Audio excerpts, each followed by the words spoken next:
All right.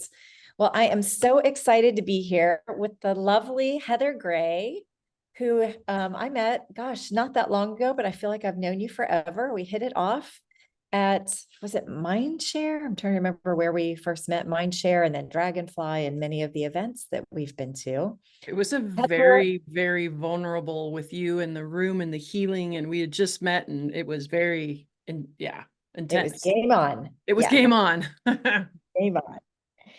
And Heather, her nickname, I guess, or I don't know, you're known as the Lyme Boss. Mhm.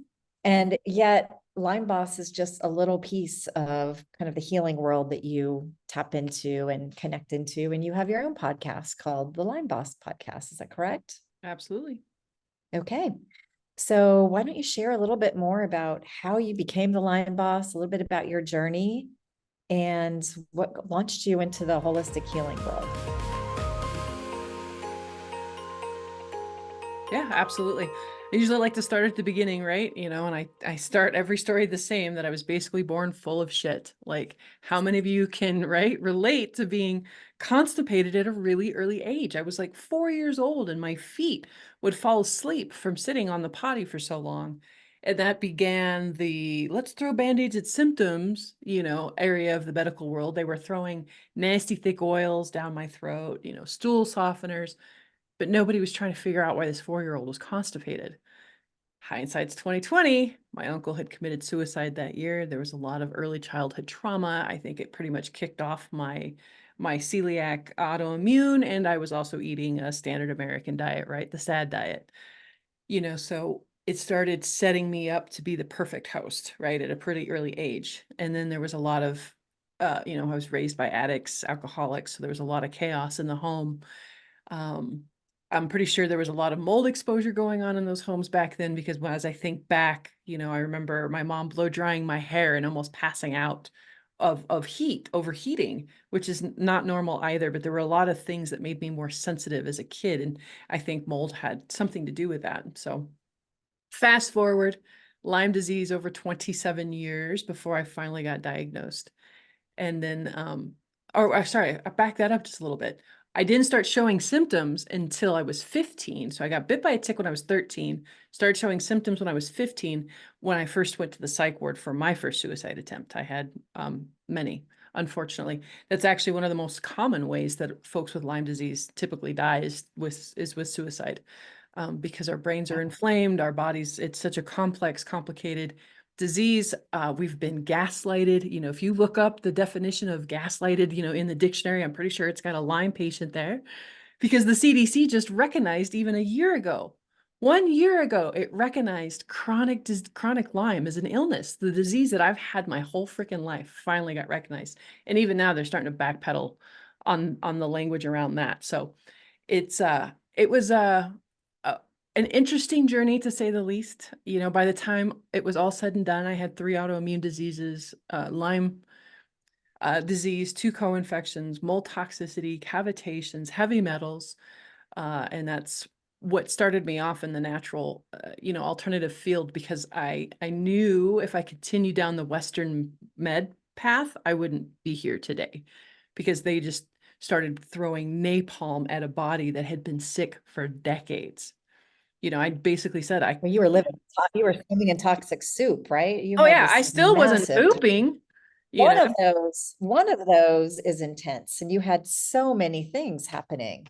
Yeah, And absolutely. so how old were you when you took kind of matters into your own hands and said, okay, I've got to look at the cause of what's going on here and not just throw something at trying to alleviate a symptom? Yeah, absolutely. I was 34 when I finally got diagnosed. It was around 2013. Uh, Maybe a little earlier. Um, but it was funny. So I did the Western Med route for like 6 months, thought I was going to die. And then I heard on a podcast, that's why these podcasts are so important. I heard on a podcast, Sean Croxton, right? The OG, he had Underground Wellness, and the founder of FDN, Reed Davis, talking about the foundations of health, and you got to make sure that the detox pathways are opening, and you got to make sure that your hormones are balanced, and that you're, healing the leaky gut, and, all the things. And I was a silly hairstylist at the time. I didn't have a medical background, but intuitively I knew that's the direction I needed to go. And the cool part about that program is that you do some lab testing, some functional labs on yourself. So you become the guinea pig, right? And I thought, okay, I'm going to get some answers. And it turned out I had blastocystis hominis, which is a very common parasite, especially with people who have pets, that cause a lot of bloating and digestive issues, right? I had a liver that was congested. My hormones were in the tank, completely like non-existent. So it was brilliant to have this piece of paper and go, look, it's not all in my head. Like there's really something there. And then I had something to work with. And that's what started my journey in the natural and the alternative health space. That's amazing. Amazing that you trusted your intuition and followed that path. And so you started doing these tests and getting answers, at least as to what was going on. And where did you go? Where did you go from there? What happened next? Oh my gosh, yeah. So you think, right, especially Lyme folks, we get that diagnosis and we're like, I got a golden ticket. We think that's the end. And really, oh my gosh, the whole next chapter is like, hold on to your ass, we're in for a ride. Um, so I did the FDN model, which is diet, rest, exercise, stress reduction, supplementation. Notice how supplementation is the last thing on that model. Sadly, too many, even functional practitioners, they lean a little too heavy on supplements. They're just kind of trading that medical model for prescriptions for supplements, which are healthier, but it's still not getting to the root cause. So I clean up my diet. I start pooping on a regular basis. I start healing my gut, and man, I am like 80% better in 3 months. Like it was ridiculous. It was like a miracle. And I kept hitting a freaking plateau. I just kept, and this was before people were really talking about mold like they are these days. And Reed Davis, thank God, he's like, I'm doing some research and finding out things about mold. I want to do a mark-on swab on you. And do you think that you're living in mold? And I'm like, well, the house that we moved into, these people enclosed a hot tub into the home and Oh, with drywall and carpet, oh right? my. And Wow. we did the remediation ourselves because we didn't know any better. So, yeah. So then I had to peel back that layer, right? And then a couple years go by and I hit another wall, and it turns out I had cavitations. So cavitations are what happen when dentists take out your wisdom teeth or give you a root canal, right? And it Mhm. leaves behind bacteria and infection. And I basically had this going on in my body for 15 years. So it was horrible, and it leaves your troops scattered, right? If your body's trying to fight off one infection, it's hard to deal with other infections. So then I had to go in and have cavitation surgery done. And then fast forward like another year or so, and it's the trauma. I'm starting to gain weight again. I'm starting to get reactive again. I'm starting to, a lot of my old symptoms are coming back. I'm like, what the heck's going on? I asked the universe, what's my next step? And I read the book, The Body Keeps Score, right? Mm, So yep. Brilliant massively book. triggering. Yeah. Phenomenal. But man, be prepared. It's a tough one to get through. But it was the first time I really heard about, this autonomic nervous system, and we're stuck in fight or flight, right? And you can't heal if you're stuck in fight or flight. And if you've got trauma, whether it's early childhood trauma or trauma from toxins and infections like I had, right? It's all gets accumulated in the same way. And so I had to start working on the nervous system and the mindset stuff. And then the last little piece was kind of the bioenergetic stuff, which I love. That's where we really geek out, Yes. because so many folks, it's so funny. It's like Western med does one thing, and then the functional practitioners came in and they're like, we get to the root cause. And I'm like, actually, if you're not messing around with the bioenergetic field, you're not getting to the root cause, because there's even a step further than that. And so all these pieces had to come together. And, now I've put Lyme in remission. I haven't had an issue with it in over 3 years. I've detoxed mold. I've reversed 2 out of 3 autoimmune diseases. I've lost 100 pounds. I'm no longer suicidal. And here's the sad part is that you're not unique. I mean, you're Oh, I know. unique, but everything you just shared is so common, is that the illnesses are layers upon layers upon layers. And we have a tendency to look at one sliver, right? Okay, the physical body, let's go look, let's look at, what's going on. Oh, and then you peel that out. Oh, underneath that is this. You've got mold, you've got Lyme, you've got parasites, right? I have a device called Firefly in my healing practice called Divine Health Alliance. And it scans the body and it tells you, and everybody, I mean, I have not met a person yet who doesn't have some type of co-infection, which means they've had Lyme at some point in their life. And these are people that have major gut issues, right? And they've got parasites and they've got mold and they've got fungus and they've got bacteria and Epstein-Barr. And when you put all this together, right, it starts to really paint a picture as to what is going on. And then you've got to figure out what's next. How do you kind of pull this apart? And then to your point, you've got the bioenergetic field, right? Because we're all energy. And if you aren't addressing that and some of the emotional trauma, you're still missing part of the whole. Absolutely. Right. 110%. And, it's sad. So Lyme clients who come to me, they've had to learn how to be their own health advocate because of being gaslighted for so long about not being believed. And so they come to me very sophisticated, right? They've had to become their own health advocate. And it's sad because they're like, I've tried that and it doesn't work. I've tried that and it doesn't work. And sadly, I found that a lot of times they have these beautiful health pieces to their health puzzle, but they're putting them in the wrong order, or they're just like missing a little corner piece that makes the whole thing click together, right? And so that's why it's great when you can have somebody who addresses all the different pieces, because sadly, like I said, functional practitioners are just going to be focusing on the physical. You've got spiritual healers and energetic healers, and they're just focusing on the bioenergetics. And there's pieces to all of it that really do need to talk to each other. It's like a symphony, right? We need to get all the the string instruments, synchronized with the horn section, and vice versa. Right. And it's that harmony that creates the vitality in our bodies. And again, missing one piece will still be out of sync. So where are you today? So you support others in the Lyme journey. And I love the fact, I totally agree with what you say, that we have to be our own health advocates, because there really isn't a holistic place where practitioners are looking at all this. We're starting to, right? We're starting to, as a practitioner base, realize that it's the physical, it's the mental, it's the emotional, it's the energetic, it's the spiritual, it's all these pieces together. But it's really just becoming more mainstream now. And so, part of my mission, I went through cancer 8 years ago, is to help people create that blueprint. So what recommendations would you have? So if somebody comes to you and they've got these issues, where do you start to kind of pull the spaghetti of toxins apart? What's Absolutely. your process? A lot of times it's starting off with a vision to remind a person why they're doing it, because it can get a little complicated. Sometimes it can get overwhelming. It's reprogramming, basically, right? It's just like Dr. Joe Dispenza says, we've got to change your personality to change your personal identity. Wait, personal reality. I totally botched that up. Do you know what I mean?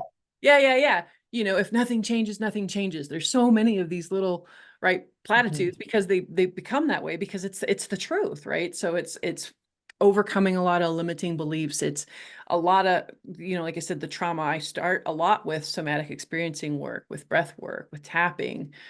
Because again, all the best supplements in the world, all the best diet in the world, all the best everything. If you're still stuck in fight or flight, right? If there's always a tiger chasing you, you're not going to be able to heal, and all these other modalities aren't going to work as well. And so it's a combination of, diet, looking for hidden toxins. And like I said, everybody's different. Kind of depends on what their medical history is, what they're showing up with, what they're already doing. A lot of the clients that I'm working with are already, thank God, gluten-free, dairy-free, corn-free. So they're taking out a lot of the inflammatory foods that are kind of covered in pesticides and glyphosate and a lot of stuff that's causing these leaky gut type issues.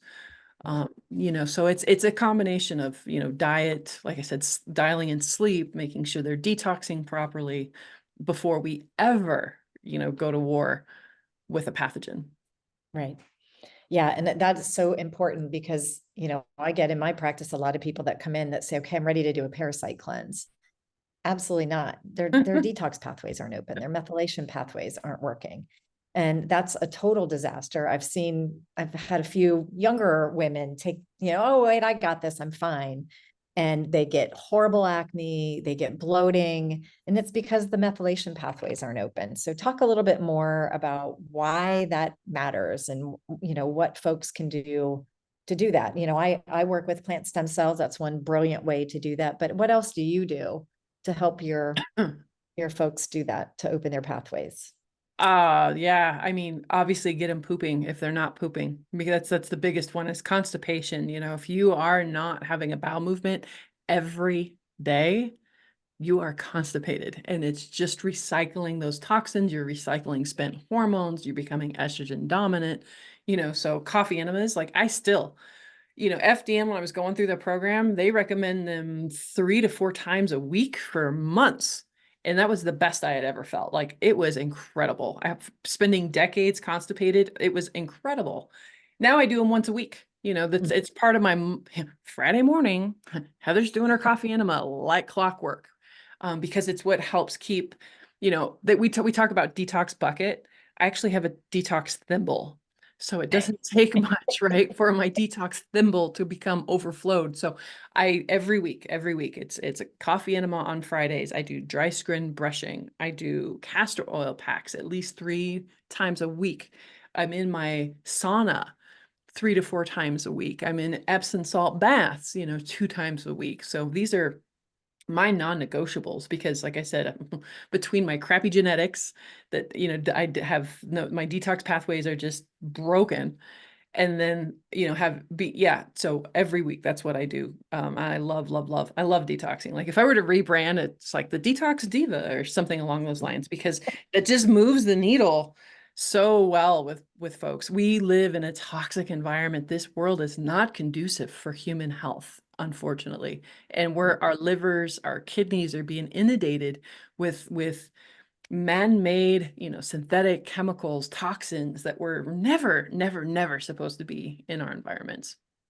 Yeah, one of the ones I just heard of recently is tire dust, that one of the biggest things that clogs our bodies and our blood is tire dust. And it wasn't around 200 years ago. And here we are, we're breathing it in day and day out, not knowing it. And it's just collecting in our systems, right? And that's an unknown one. Nobody's talking about that. And then you have the obvious ones, right? What's being sprayed, it's what's in our food, in our water. I remember about 10 years ago being at a Whole Foods, and I was getting some organic produce, and then the water sprayer came on. Mm. And all of a sudden I went, wait a minute, this is organic food. And so I looked over at the young man who was in the produce section. I said, I'm just curious, is that filtered water? And he said, no, ma'am, it's from it's from the county. And I went, wow, so my organic food is no longer organic because it's Right. got, it's got chlorine and it's got fluoride and everything else on it. And that was just such an aha moment to me. So really, that being our own advocate, asking questions, being intentional about what we're putting in and on our bodies is so critical now. Whereas, 20 years ago, I would say, oh, I'm going to do a detox in the springtime and in the fall. I would do one twice a year just to clean up my body. And so, your point, which is so critical, is that we've got to be doing this daily. We've got to be thinking about, okay, what's coming in and how do we get more out than what we're bringing in? Absolutely. That we can be healthy. And it shows up in so many interesting ways, right? Not going to the bathroom. Brain fog is one I hear a lot about. Bloating in the gut is another, right? Those are the symptoms that are the output of what's going on. Absolutely. Exhaustion, chronic Yeah. pain. Yeah, all of it. Yeah. Pain in the joints. Yeah. It's constant. So what advice would you give to somebody who's kind of just coming onto this journey of how to get started, where to go? Do you recommend different, you talked about diet. I use the word lifestyle. It's like, really, we've got to make some lifestyle changes. Where would you guide somebody? You know, that's a good question. Obviously I'd say, duh, myself.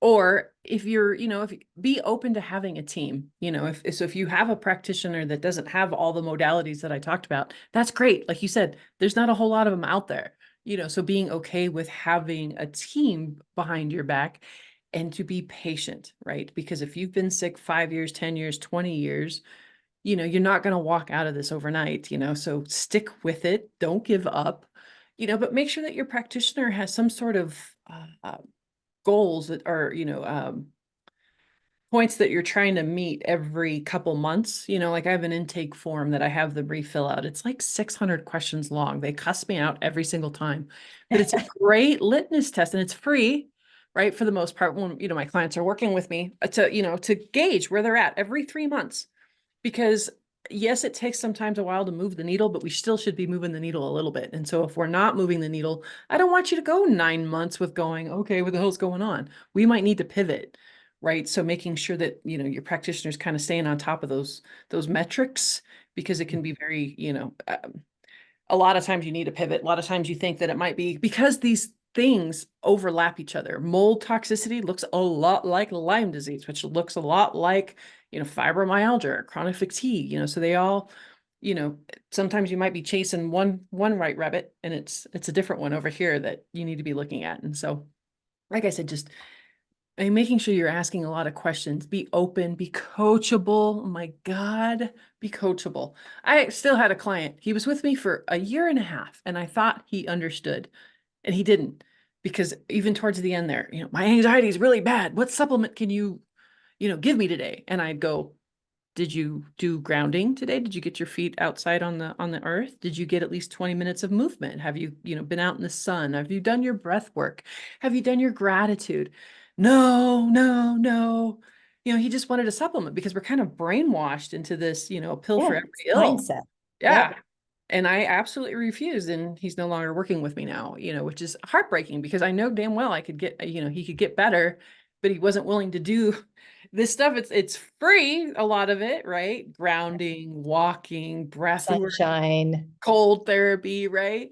But they still so many folks see it as woo-woo, and they're Yeah, so and I think, Heather, that's such an important point. Is mind It's a mindset shift, right? We have kind of grown up in this world the last 50 years of, oh, I have an ache, give me a pill.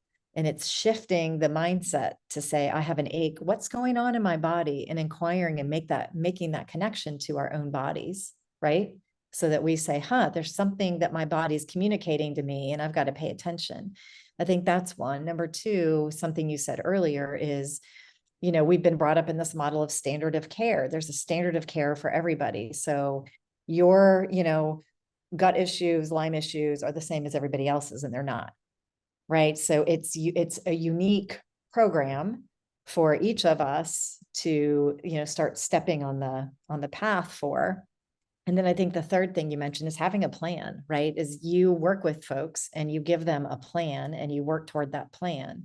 And I've always used the gauge of, for every year that somebody has had a chronic issue, it takes at least a month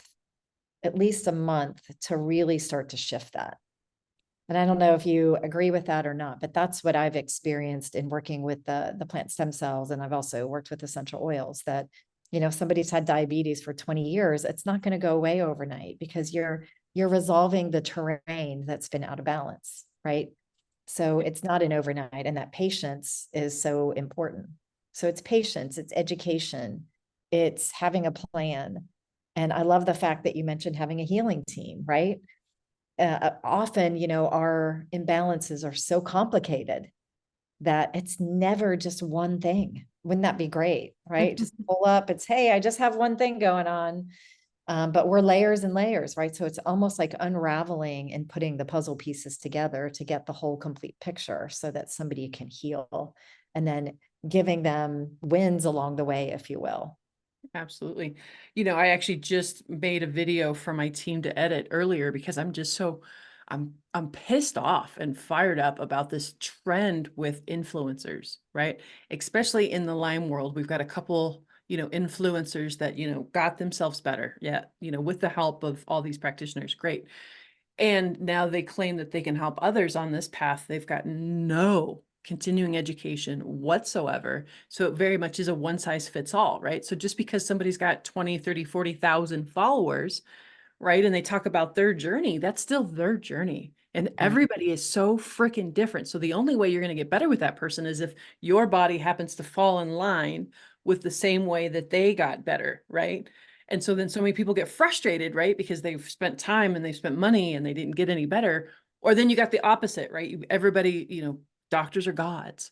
And sadly, doctors will tell you they've only got 6 to 8 hours worth of nutritional, experience in their whole doctorate schooling career, which is ridiculous because that is the very foundation of health. What we put in our mouth, what we put in our food, on our bodies. And so we've got like this weird little spectrum of we've got like influencers and we got doctors and I'm telling people to let go of the hype. You got to cut through the noise and really dial in and focus in, somebody who's got some personal experience plus continuing education, that they follow along the same lines and that they've got social proof, right? Testimonials on their page to show that what they're doing is working. Right. Yeah, it's maddening out there. I love what social media has done in so many aspects, and then other aspects, the whole influencer thing just literally makes my head explode. Yes. So, final words of wisdom. What would you like to share? You've shared some great, great pieces. And what would you like to leave the audience with? Never give up. And no matter how common a symptom may be, it is never normal. It is always your body's check engine light coming on to say, hey, there's something going on in here. So instead of grabbing for the Tums or the, Tylenol or whatever, and putting a piece of tape over that check engine light, start digging deeper. Because like that check engine light with your car, if you ignore it for so long, something that could have been little and easy to fix turns into a great big problem and it's very expensive to fix. Our bodies are no different. So start paying attention. That headache that you're living with, the joint pain, the bloating, the, moodiness, the reactiveness, none of that is normal, even though it may be common. So don't dismiss it. Start digging deeper and start looking for the truth.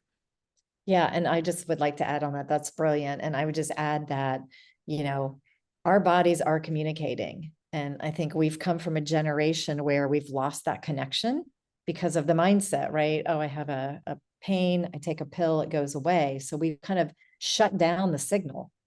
We've somehow gotten under the hood, turned off the check engine light, but it's still there, right? The issue's still there. And so it's so important to begin, I think, building that relationship with our bodies so that when a symptom shows up, that we really pay attention to it and listen to it. It is telling us something. So digging deeper, trying to understand what's actually going on. And then we become our own advocates, right? As we come down and working with practitioners like Heather and others who have been down this path, have gotten the training, and can support you as part of your healing journey. Absolutely. Can I get an amen? Yes. Well, thank you so much for your time and your energy and your wisdom. I love your story. I actually didn't know all about you. I didn't know you weren't pooping at age 4. So that's amazing. And I don't think it's that uncommon either. It's really not. Because of our diets, right, and our lifestyle. So it's really helpful. And I hope this really helps the audience start to uncover their own personal journey. So thank you so much. And I look forward to seeing you at the next conference. Yeah, absolutely.